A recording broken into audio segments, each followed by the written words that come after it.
Bonjour, ça s'appelle Radio Malvo, c'est le podcast du centre d'addictologie Malvo qui se trouve normalement à Amboise et là on a déménagé pour quelques temps à Montlouis, un centre d'addictologie. Regardez dans le dictionnaire, vous saurez ce que c'est.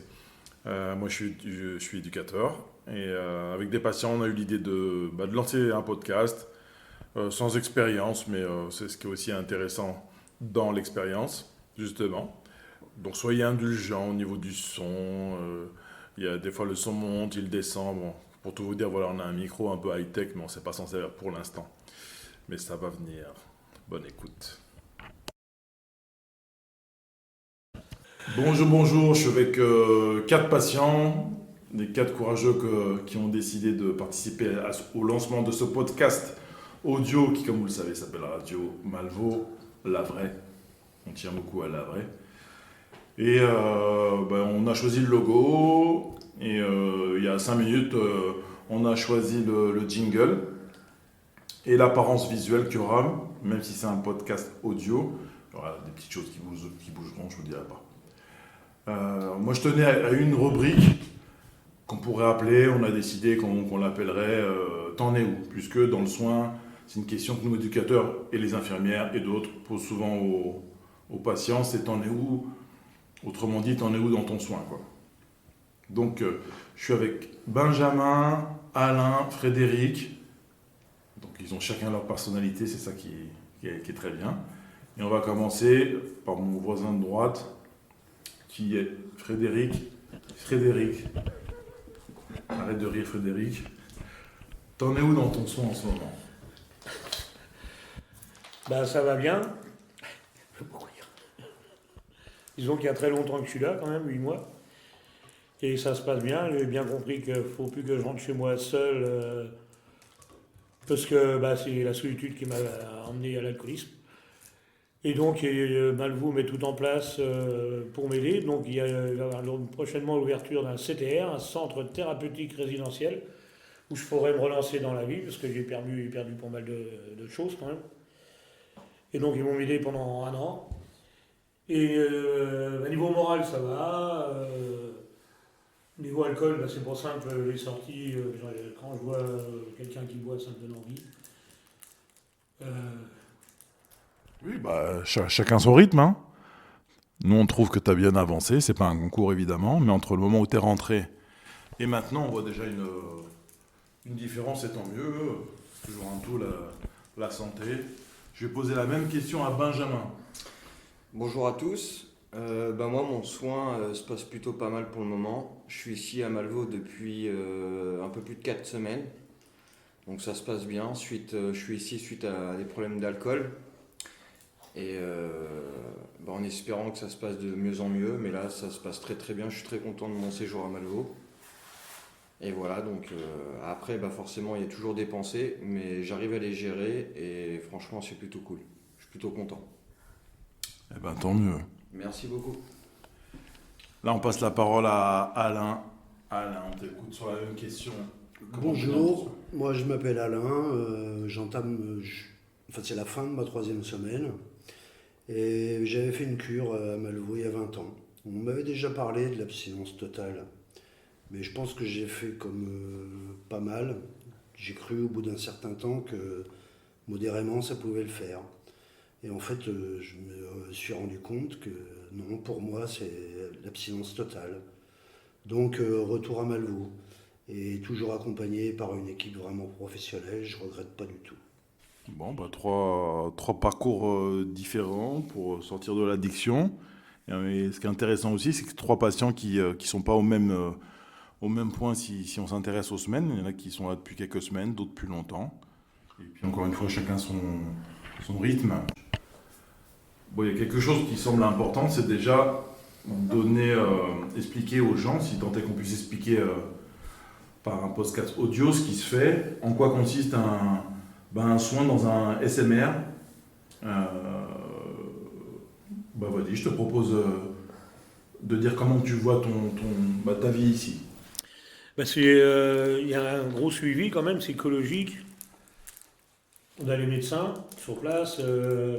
Et surtout, là, c'est une petite partie du soin qu'il faut qu'on continue à À l'extérieur, ça sera une très grosse partie, quoi. À continuer vraiment. Ici, on nous propose plein de trucs, à continuer à l'extérieur surtout. Ça, il faut bien le comprendre. Toi, tu arrives à déjà, même si ça fait plus longtemps que tu es là, mais tu te projettes déjà sur certaines choses ou pas? Ah oui, oui, oui, les rendez-vous extérieurs, oui. Oui, psychologique, un médecin addictologue, D'accord. bien sûr. Ouais. Le pack complet que nous on Oui, propose, voilà, c'est-à-dire voilà, un médecin traitant, un addictologue, un suivi psy, Ouais, et puis une association. des associations, oui. Et- T'as envie d'essayer ça, les associations? Ah bah, c'est même sûr, moi, celle qui vient ici souvent, Ok. SDF, je sais pas si on a Oui, tu peux, santé de la le famille. santé de la famille. En plus, on les connaît bien parce Bah, qu'ils voilà. ils ont un lien particulier avec Malvo parce que Voilà, c'est ça plus marche. simple à discuter. J'ai été aux réunions en Amboise déjà, Ok. c'est très intéressant. Alors, c'est quelque chose même si on a déménagé, qu'on va remettre et qu'on fera aussi pour le CTR, sous le même principe, sur inscription, ceux qui veulent. Voilà. Les associations dites néphalistes, le mot est un peu bizarre, ce sont des associations où il y a d'anciens d'alcooliques, puisque voilà, c'est une maladie incurable, on le sait, mais qui arrivent à vivre très bien avec cette addiction et ils viennent avec cette expérience qui reste quand même une référence, même si ce n'est pas une référence unique. Ça, c'était Frédéric qui avait donné son avis. Toi, Alain, vas-y. Moi, je trouve qu'il y a encore plus de moyens qu'avant au niveau de la réflexion. Des outils comme le yoga, la méditation, la relaxation qui peuvent apporter énormément. Et puis au niveau psychologique. Et puis surtout, tout mettre en place pour un suivi extérieur, parce que quand on ressort, la vie, elle est comme avant. Donc pour réaffronter ça, il faut se faire aider, dictologue, association. Et puis refaire les choses qu'on aimait avant, le produit, qu'on a la plupart du temps abandonné. Oui, c'est clair que ça, c'est un truc que nous, éducateurs, on voit beaucoup. Quand je dis éducateurs, c'est tout le service, hein, les infirmières aussi, tout le monde, les médecins, bien évidemment. Parce qu'on fait on est tous ici dans le même but, vous aider, parce qu'on sauve personne. Hein. C'est les gens qui se sauvent eux-mêmes. Mais c'est vrai qu'à peine vous arrivez, on vous parle, ça vous paraît bizarre, hein, mais vous, non, ça fait déjà X temps que vous êtes là, mais à peine êtes-vous arrivé que déjà on vous parle de l'après. C'est-à-dire que c'est comment, ici, pendant 2 mois, vous bossez sur vous ici, bien sûr, mais c'est comment vous bossez sur vous ici, après, dans la vraie vie. Même si j'aime pas le bon mot, parce qu'on n'est pas non plus dans une surprotection, on n'espère pas en tout cas. Vous pouvez sortir, voilà, c'est aussi et surtout vous avec vous-même. Là, maintenant, même question qu'on va poser à Benjamin. Donc c'est pas t'en es où, mais le soin ici, c'est quoi? Il se passe quoi? Moi, toute chose avant, c'est d'avant de venir ici, j'appréhendais un petit peu. Parce que moi, il faut savoir que c'est ma première cure. Et je suis assez jeune, quoi, j'ai que 28 ans. Donc j'appréhendais un petit peu. Et puis au final, j'avais entre guillemets peut-être une mauvaise idée de la cure, comme on expliquait tout à l'heure. Et en fait, c'est plutôt un bon suivi, un bon accompagnement, avec une équipe qui est très pro, et voilà, qui nous encourage. Et je parle aussi du personnel, mais j'aimerais aussi parler des patients, parce qu'avec certains patients aussi on s'entend bien, on échange, et ça permet de se libérer un petit peu, de ne pas être jugé. Et voilà, je me retrouve dedans et franchement, si je peux appeler ça comme ça, c'est une très bonne expérience pour moi. De toute façon, ça reste une expérience. Et puis je rebondis parce que vous venez vous-même avec votre propre expérience. Hein.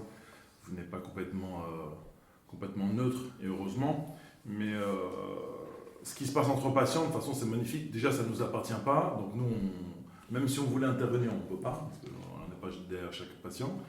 Et puis, nous, on le voit déjà entre vous, puis on le voit aussi avec les gens des associations, c'est que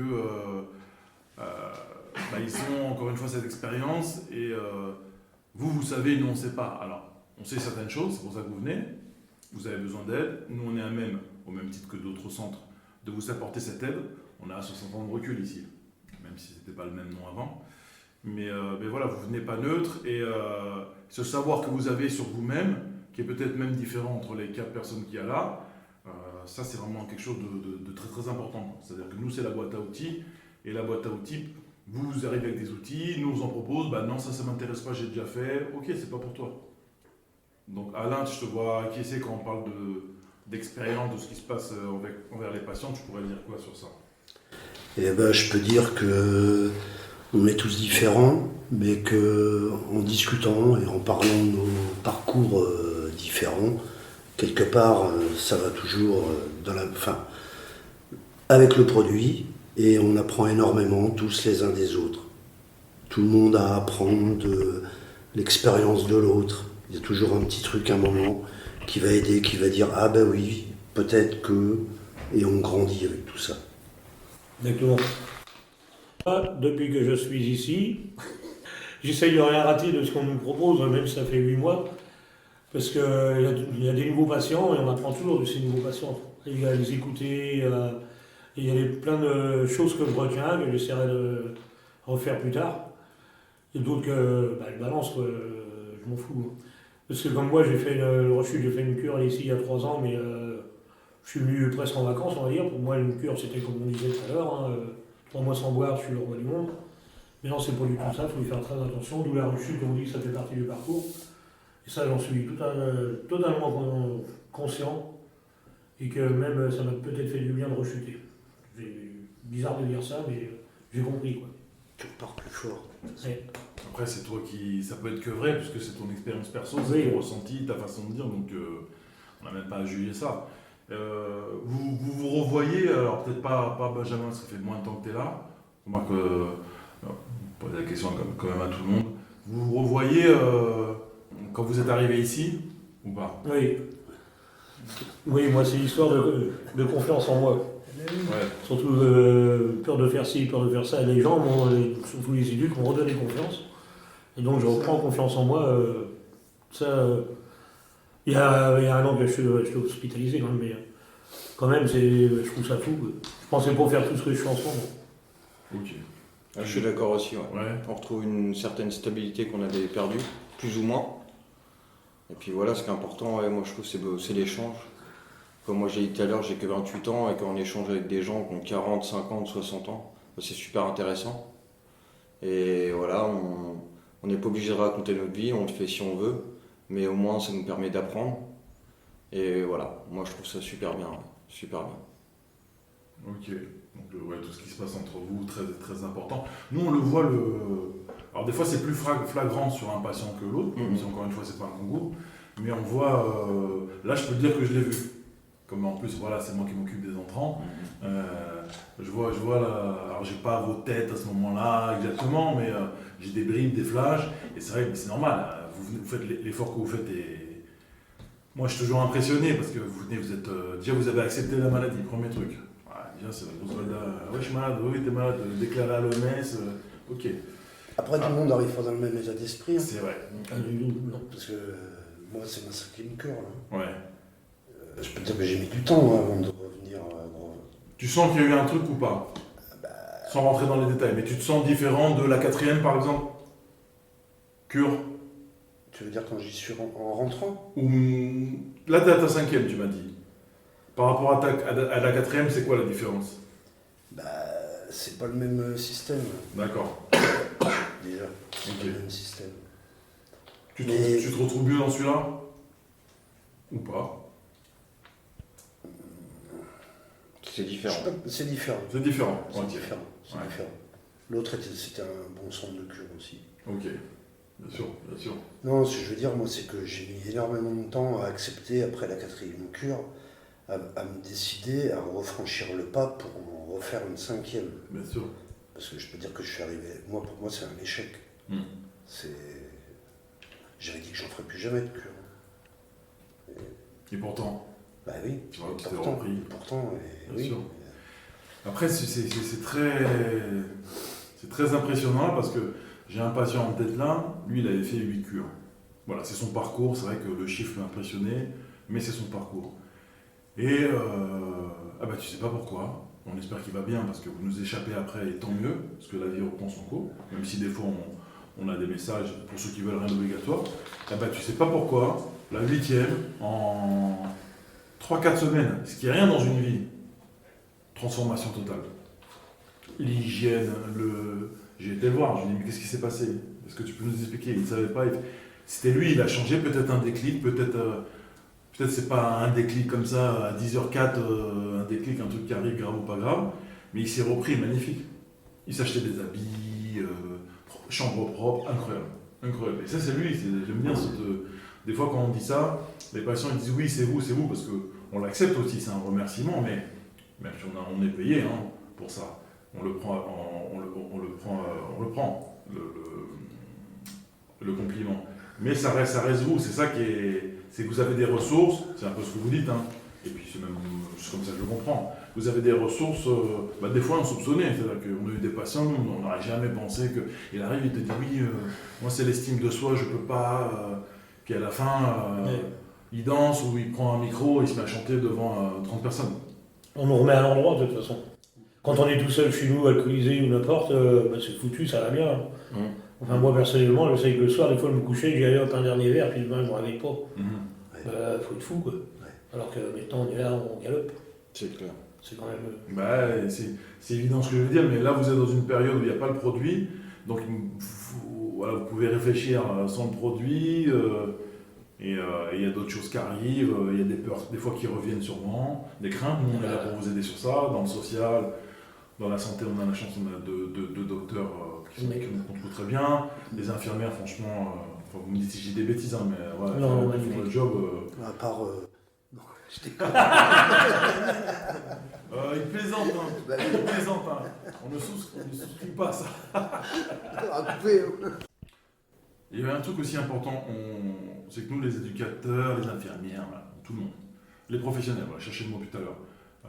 On sait que la notion de plaisir, on est des êtres humains, c'est essentiel, c'est même nécessaire. Ça ne peut pas ne pas être. Donc tu voulais dire un truc sur les plaisirs Ouais, tout à fait. Je voulais expliquer que moi, par exemple, quand j'étais dans le produit chez moi, par exemple, je suis quelqu'un qui aime beaucoup la musique, et j'avais perdu justement ce plaisir-là de la musique, et qu'aujourd'hui, au Centre Malvaux, justement, j'ai repris goût à la musique en m'étant éloigné du produit. C'est-à-dire qu'en fait, on peut retrouver goût à certaines choses qu'on a perdues, quoi. T'es cool, non ? Et j'ai ici présent justement mon casque, que vous voyez pas, mais qui est ici, quoi. T'écoutes quoi comme musique, toi ? Alors moi, j'écoute de tout. Okay. J'écoute autant du rap que de la funk, que du pop, que du métal, du rock. Je suis alors, divers. Je te valide surtout, sauf le rap, mais bon, ça c'est moi. C'est moyen. Mais tout ça pour dire que voilà, on peut reprendre plaisir à beaucoup de choses et même redécouvrir certaines choses qu'on connaissait pas sous produit. C'est clair. J'ai toujours des questions, moi. Une question me taraude. Ça se dit en français, ça ? Oui. Ça fait bien ? Oui. On va faire un petit jeu. Imaginez-vous, et puis moi aussi je vais répondre, dans 5 ans. Donc, tu te vois comment, Frédéric, dans 5 ans ? Donc, tu n'as pas à parler de tes objectifs. On imagine que tu imagines que tu les as atteints. Tu es comment dans 5 ans ? Et comment te Heureux de vivre, revoir ma fille plus souvent, que la vie est belle, que la vie soit belle, me lever le matin avec la banane et puis aller au boulot. Heureux de vivre. Avoir une vie sans produit. T'y crois, ça ? Oui, de toute façon, il faut. Il faut. Oui. Ok. Alain serait quoi, toi, dans 5 ans ? Le Alain de dans 5 ans. Moi, avoir retrouvé la confiance de mon entourage. Et puis, il serait dans le garage parce que c'est l'hiver, mais pouvoir me resservir de mon 750 four. Ok, c'est une moto ? Ok. T'es pas en 600 bandit, toi ? Non. D'accord. Je connais pas, mais c'est la seule marque que je connais. Benjamin, le genou de la team, dans 5 ans. Moi, dans 5 ans, j'espère que, comme j'ai toujours eu, j'aurai toujours mon travail, avec un CDI toujours à la clé.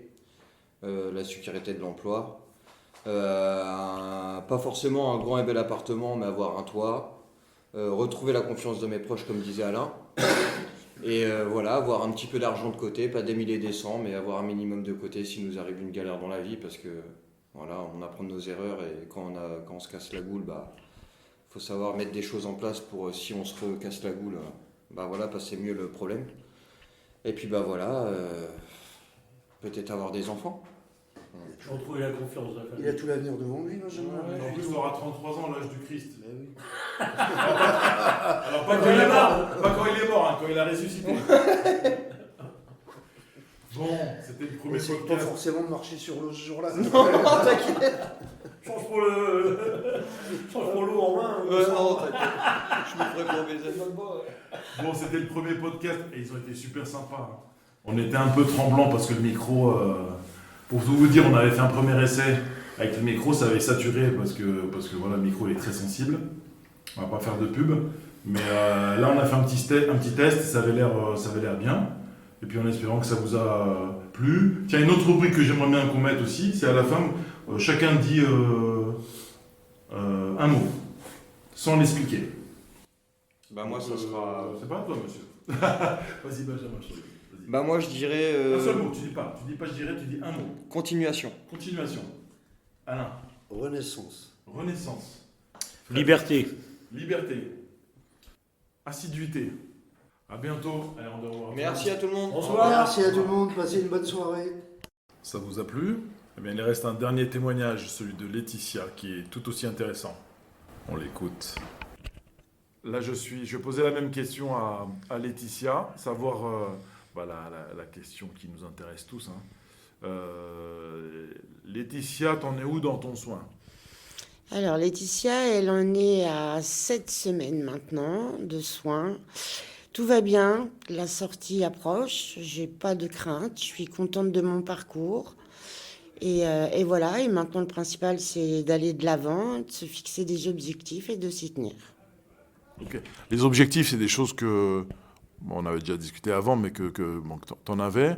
C'est des choses que tu as éclaircies ici, tu t'es mis d'autres objectifs ou tu es resté sur ce que tu avais prévu? Non, alors c'est des objectifs que j'avais déjà avant de venir, mais que j'avais laissé un peu en suspens. Sauf que là maintenant, il faut y aller et puis il faut régler les choses, les petits aléas du quotidien pour pouvoir aller de l'avant et se sentir bien. Ok. Et le centre Malvaux, ça t'a apporté quoi? Alors grâce à Malvaux, bien sûr, je suis abstinente depuis 2 mois. Donc abstinence totale et ça m'a permis aussi de me resociabiliser, de m'ouvrir un peu plus aux gens parce que quand on est dans l'addiction et comme moi dans l'alcool, on s'enferme sur soi-même, on voit plus personne, on sort même plus de chez soi. Donc là voilà, j'ai fait de belles rencontres et je suis contente d'avoir pu passer ce cap. Merci de ta réponse. Et puis pardon, comme aux autres, je vais te demander de choisir un mot. Je te laisse le temps de réfléchir. Tu n'as pas besoin de nous dire pourquoi tu choisis ce mot. Donc moi j'ai choisi assiduité. Il y a eu un moment quelqu'un qui a choisi assurance, je crois. Donc peut-être même pas un mot qui concerne l'addiction, un mot que tu as envie de... C'est le mot du moment. Persévérance. Ok, bon. Merci Laetitia. On te De souhaite le rien. meilleur en tout cas. Merci beaucoup.